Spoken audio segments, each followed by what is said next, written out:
Kalau kau gak mampu bahagiakan istrimu, kau ceraikan saja.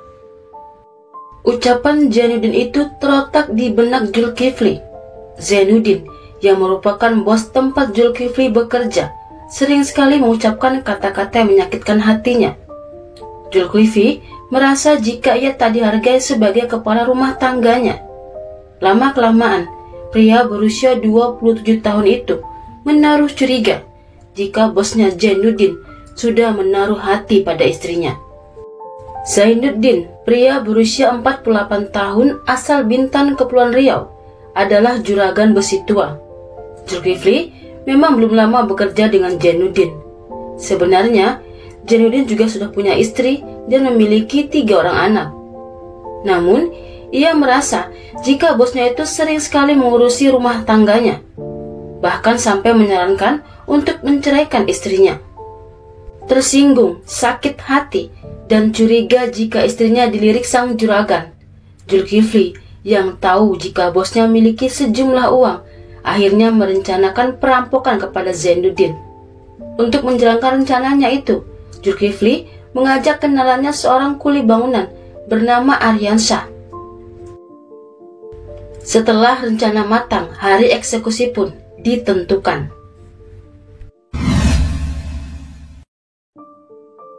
Pada tanggal 5 September 2021, Zainuddin pamit untuk pergi ke kawasan Kijang, Kabupaten Bintan.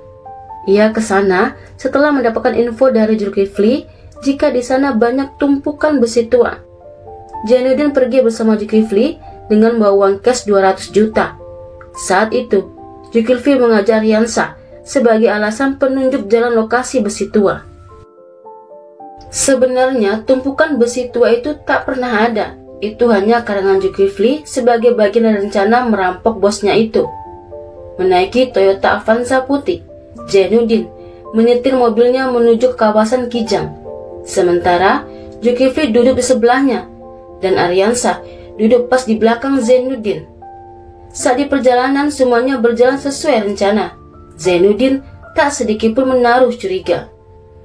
Setibanya di kilometer 20 ke arah Kijang, Zulkifli minta mobil diberhentikan.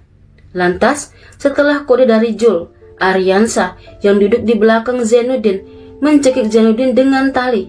Lantas Zul yang duduk di sampingnya ikut memukul bosnya itu. Hingga Zainuddin pun meninggal dalam mobil. Jasad korban kemudian dipindahkan ke belakang mobil. Sebenarnya Zulkifli tak berniat untuk membunuh bosnya itu.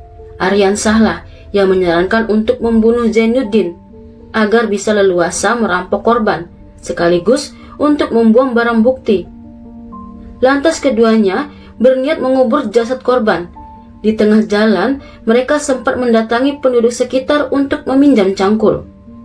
Mobil pun dibawa ke arah Tanjung Uban, Batu 58 untuk mengubur korban. Di sana juga ada sebuah kelenteng.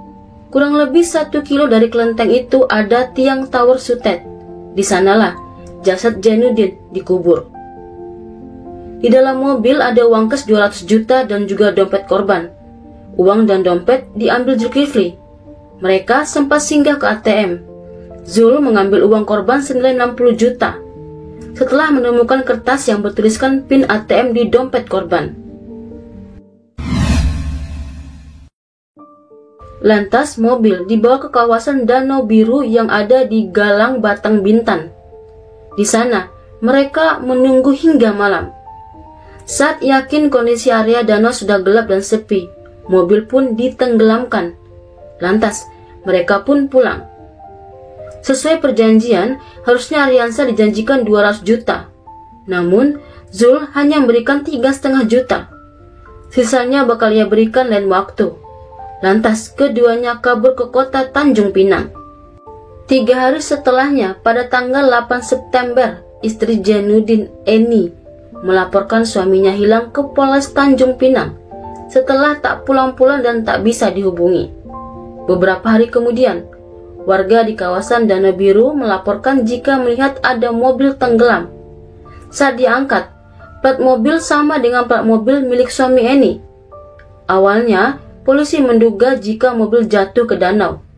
Dibantu Basarnas, petugas mencari jasad Zainuddin, namun tak ditemukan.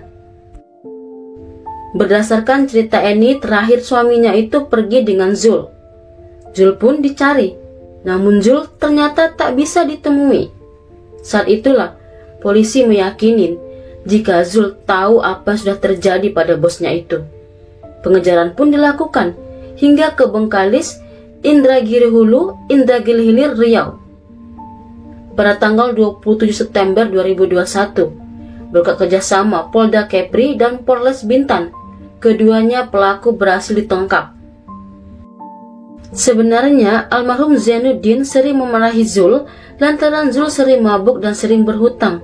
Alasannya untuk kebutuhan rumah tangganya.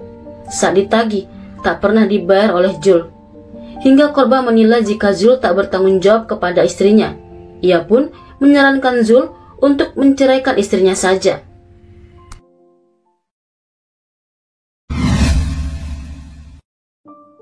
Selasa 5 Juli 2022, Pengadilan Negeri Tanjung Pinang menutup pintu penjara selamanya kepada kedua tersangka dengan menjatuhkan vonis hukuman penjara seumur hidup. Persidangan sendiri dilakukan secara virtual. Sementara itu, istri korban Eni mengaku ikhlas dan pasrah dengan vonis pembunuh suaminya. Hanya saja, ia minta semua harta suaminya dikembalikan padanya, karena kesemuanya milik dirinya dan ketiga anaknya yang masih bersekolah. Hai semuanya, saya Yuni Rusli. Tentunya, saya mengharapkan dukungannya agar channel ini bisa lebih berkembang. Karenanya, saya menunggu kritik dan saran. Kalau begitu, sampai di sini dulu kisah dan cerita kali ini. Terima kasih sudah menonton. Sampai ketemu di kisah dan cerita lainnya.